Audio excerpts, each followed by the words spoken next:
Good morning बच्चों। मैं Priyadarshi sir VIP English 2 channel में आप लोगों को पढ़ाऊंगा क्लास 10th के पोइट्री सेक्शन में 8वां लेसन, जिसका नाम है मार्था। इसमें मार्था जो है वाल्टर डेलामेयर के द्वारा लिखित है।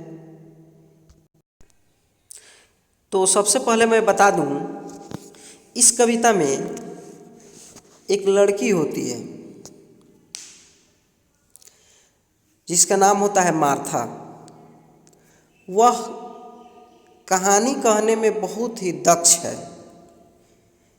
जब वह कहानी कहती है तो अपने फिजिकल गेस्चर को, मतलब शारीरिक हाव भाव को ऐसे प्रस्तुत करती है, कहानी सुनने वालों के सामने अपने आप को ऐसे प्रेजेंट करती है कि उसके जो रुख है प्रेजेंट करने का, उसका जो एक्टिंग करने का तरीका है, सभी श्रोताओं को मोहित कर लेता है और सभी श्रोता कल्पना की दुनिया में भटकने लगते हैं। वे ये महसूस करते हैं कि मैं ही इसमें का एक्टर हूँ। तो आइए हम लोग पढ़ते हैं वाल्टर डेलामेयर के बारे में। Walter De la Mare, a modern poet, was quite different from the other poet of his age. Walter De la Mare जो है अपने आधुनिक कवियों के युग में यह अन्य कवियों से थोड़ा सा हटके हैं। यह कवि अपने एज के उस कवियों से थोड़ा सा हटके हैं। He is unlikely modern poet such as T.S. Eliot, who discuss problem related to society and industrialization. तो कह सकते हैं कि T.S. एलियट जैसे आधुनिक अन्य कवियों जैसे समान, जिन्होंने समाज और औद्योगिकरण से संबंध समस्याओं की चर्चा करते हैं। Walter De la Mare is altogether different from them. ये जो है अन्य कवियों से भिन्न है। कौन? Walter De la Mare. Like a conjurer, he create an atmosphere of mystery where experience is like a modern, like reality. Among his poem, The Listener, The Scarecrow and Arabia are worth mentioning. Means एक जादूगर की तरह वह रहस्य का परिवेश का निर्माण करते हैं। रहस्यों को ऐसे निर्माण करते हैं जैसे कोई जादूगर हो, आर्टिस्ट हो, कलाकार की तरह, जहां अनुभव वास्तविकता के सपने जैसे होता है। उनकी कविताओं में द लिसनर,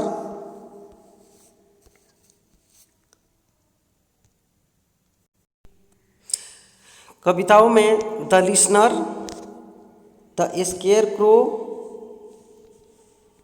और अरबिया जो है लिखित है, अरबिया जो है अंकित है।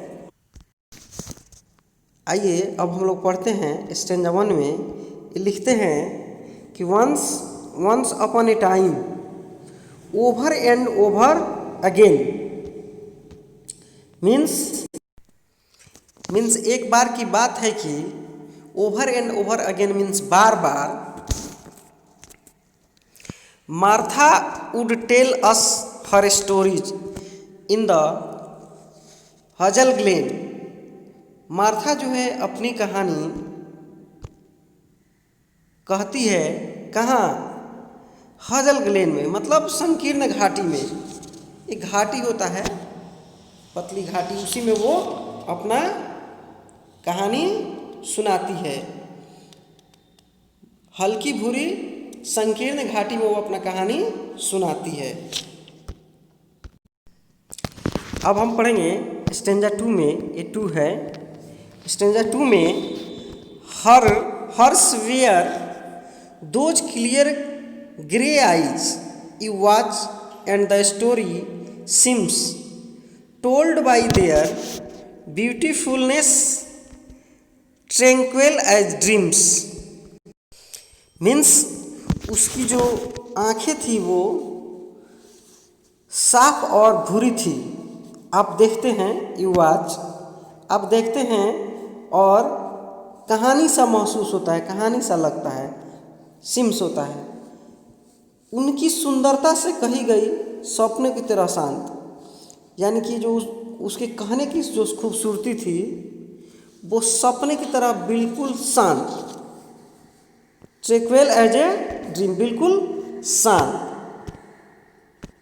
मतलब जब वो कहानी कहती है वहाँ पर बिल्कुल शांति से लोग सपनों में खो जाते हैं, अपने आप को भुला देते हैं। आइए थर्ड स्टेंजा में हम लोग पढ़ेंगे। She would sit with her two slim hands clasped around her bended knees, clasped around her bended knees means वह बैठती है अपने दोनों पैरों को पकड़ करके, जैसे हम लोग बैठते हैं ना, दोनों पैरों को इस तरह घुटने को अपने सीने से लगा करके बैठते हैं, चारों ओर अपने पैरों को चारों तरफ से पकड़ के, वैसे ही वो बैठती है। जबकि हम लोग अपने केहुनियाँ झुका करके आराम से देखते हैं।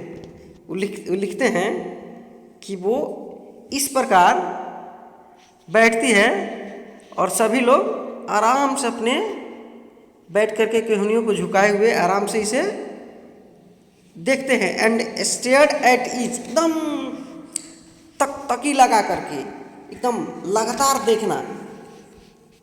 मीन्स जब वो कहानी कहती है तो लोग एकांत शांत एकदम ध्यान से उसकी कहानियों को लोग सुना करते हैं। अब हम स्टेंजा 4 में पढ़ेंगे। स्टेंजा 4 है her voice and her narrow, her voice and her narrow chin, her grave small lovely head seemed half the meaning of the words she said। Means उसकी आवाज़ और उसकी, जैसे नहीं हम लोग कहते हैं गाल के नीचे वाला जो होता है जिसे हम लोग पकड़ के प्यार से सहलाते हैं, इसको ठुट्ठी बोलते हैं। हर नैरो चिन, ठुट्ठी, और उसका मनोहर सुंदर सा गंभीर छोटा सा सिर, आधे अर्थ मालूम पड़ते उसके कहे हुए शब्द को। मीन्स उसके कहने के जो तरीका था, उसकी खूबसूरती को देखने के बाद कहानियों पर लोगों का ध्यान कम, मतलब यहाँ पर कहानियों का अर्थ जो है आधा ही समझ में आता था। स्टेंजा 5 में है once upon a time, means एक बार की बात है। Like a dream you dream in the night, fairies and gnomes stole out in the leaf green light. Means यहाँ पर कहने का मतलब है एक सपने की तरह, जैसा रात में आप देखते हैं, बिल्कुल सपने की तरह, उस सपने में परियां और बौने निकलते हैं, पत्ते जैसे हरे प्रकाश में जो बौने निकलते हैं, वो कहानी कहती है। इस प्रकार की वो प्रतीत होता है उन लोगों को, इस प्रकार को मालूम पड़ता है एक सपने की तरह उसकी कहानियों को। स्टेंजा 6 में है and her beauty for away, और जो उसकी खूबसूरती है वो कहीं बहुत सुंदर है, कहीं बहुत दूर है, फॉर अवे। वुड फेड जबकि मुरझा जाता है। As her voice run on, जैसे ही उसकी आवाज़ निकलती है उसकी खूबसूरती जो है दूर चला जाता है, हट जाता है लोगों की नज़रों से।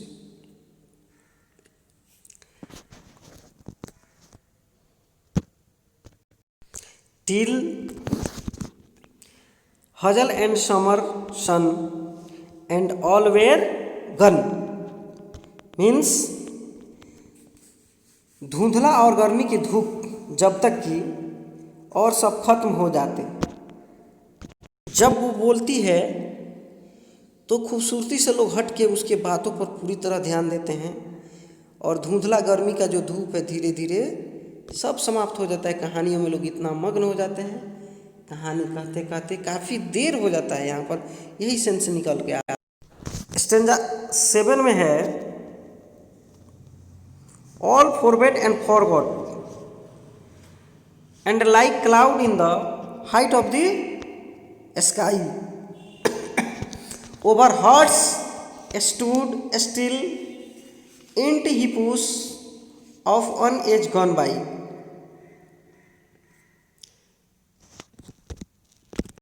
मीन्स जब काफ़ी समय बीत जाता है तो सब भूल जाते हैं और आकाश की ऊंचाइयों में बादलों जैसे चुप्पी में सबका दिल जो है शांत हो जाता है। जैसे मानो जैसे कई युग बीत गए, मतलब काफ़ी देर बीत गया, पता नहीं चला कि कब समय गुजरा है।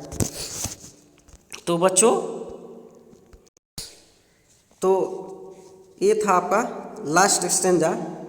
मीन्स इस कविता में वो कहानी जब कहना शुरू करती है तो लोग अपने पैरों को मोड़कर आराम से बैठ कर के वो बैठती है और लोग भी बैठ जाते हैं। उसकी आंखें सब चीज़ कहानी कहने में सब चीज़ वो लोग धीरे धीरे उसको प्रतिबिंब को, उसके चेहरे के प्रतिबिंब को भूल जाते हैं।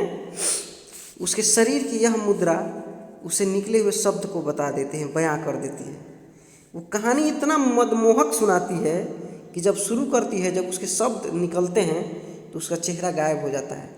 श्रोता जो है, मतलब कहानी सुनने वाले, वास्तविक दुनिया को भूल जाते हैं और आसमान को विचरण करने लगते हैं। सब शांत हो जाते हैं। जैसे आवाज़ रुकती, वो झिलमिलाहट या सूर्यास्त के समय हो तो श्रोता अपने आप को टूटे हुए सपने जैसा महसूस करते हैं। इस कविता में मार्था के बारे में हम लोगों ने पढ़ा। आइए कुछ मोस्ट इम्पोर्टेंट क्वेश्चंस है, उसे थोड़ा सा हम लोग देखते हैं।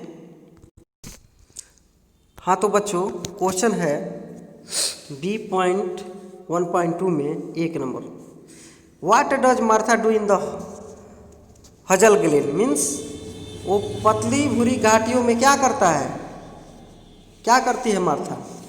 तो मार्था जो है कहानी सुनाती है, आप लोग अभी पढ़े हैं। What is the colour of Martha's eye, Martha की आई आँखों का कलर कैसा है। तो कहानी में सॉरी अभी हम लोग कविता में पढ़े हैं कि उसकी आँख जो है कैसा है, ग्रे कलर का है। Who are starting at is, कौन टकटकी लगा करके देखते हैं मार्था को। मार्था जब कहानी कहती है तो कौन टकटकी लगा करके देखते हैं। तो कौन देखते हैं, दर्शक लोग देखते हैं, जो वहाँ पर सुनने गए हैं, श्रोता लोग वहाँ पे जो गए हैं वही लोग देखते हैं। Who are staring at is, means कह सकते हैं the listener are staring at is, मतलब लिसनर जो है, सुनने वाले श्रोतागण ही ध्यान लगा करके देखते हैं। How do they sit to listen to Martha's story, Martha की कहानी को सुनने के लिए वे लोग किस पोजीशन में बैठते हैं। तो आप कह सकते हैं कि वे लोग बैठते हैं अपने एल्बो को अपने एक लोल करके चारों तरफ से पकड़ के, they sit their elbows lolled. Question number 5 है,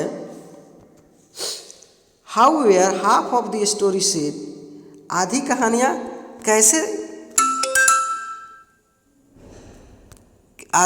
कैसे कही जाती है, कही गई है। तो कह सकते हैं कि आधी कहानियाँ जो है उसके फिजिकल गेस्टर और पेशर को में चली जाती है कि उसका चेहरा कैसे, उसकी आंखें कैसी है, वो किस पोजीशन में वो बैठती है, उसकी ठूंठी कैसा है, उसकी आंखों का रंग कैसा है। इसी में जो लोग आधी कहानी लोग क्या करते हैं, उसके फिजिकल स्थिति को देखते हुए भूल जाते हैं, आधे के बाद उन लोगों को समझ में आता है। और इतना देर हो जाता है कहानी सुनते सुनते कि वो सूरज धीरे धीरे ढल जाता है, और जब वो उसके शब्द स्टॉप होते हैं, उसकी आवाज़ रुकती है, तो लोगों को लगता है कि हम किस दुनिया में आ गए। सपनों की दुनिया में जो पंख लगा था वहाँ से सीधे धरती पे आ गए। तो आज हम लोगों ने पढ़ा इस मार्था को। अब हम लोग अगले दिन क्लास में फिर पढ़ेंगे। हाँ तो बच्चों, अगर आप लोगों को ये कविता अगर अच्छा लगा हो तो इस कविता को आप लोग ज़्यादा से ज़्यादा शेयर करें, लाइक करें अपने दोस्तों में, अपने भाइयों में। इस लॉकडाउन में पढ़ाई तो हो नहीं रही है, मैं ये वीडियो नहीं बनाता। मजबूरी जब मैंने देखा कि आधे से ज़्यादा वैसे लड़के हैं जो बहुत ही कमज़ोर हैं। अगर इस बार बहुत में ही कमज़ोर मतलब बहुत सारे ऐसे बच्चे हैं जिनको इंग्लिश पढ़ना नहीं आता, मेरे कहने का मतलब, अगर इस बार जो महामारी चल रही है, इस महामारी में अगर हम बच्चों को क्लास नहीं करा सकते, ट्यूशन नहीं करा सकते, तो क्यों ना एक वीडियो के माध्यम से उन लोगों को हम पढ़ाएं। तो मैंने एक कदम उठाया और इस लॉकडाउन की अवधि में मैं आप लोगों के लिए चैप्टर बाय चैप्टर मैं वीडियो बनाकर अपलोड कर रहा हूँ। इसे आप लोग विधिवत बारीकी से पढ़िए।